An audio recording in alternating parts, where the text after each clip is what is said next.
छाप छाप मलु गाँधुइरहने म तिमी कहाँ पुगे सम्झिने सिमल सिस्टरमा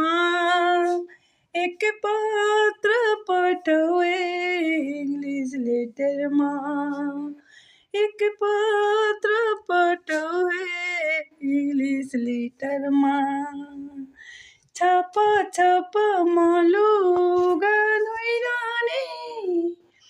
माया तिमी कहाँ पुगे सम्झिने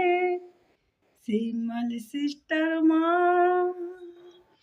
एक पत्र पठाऊ इंग्लिश लेटरमा एक पत्र पठाऊ इंग्लिश लेटरमा एक पत्र पठाऊ इंग्लिश लेटरमा।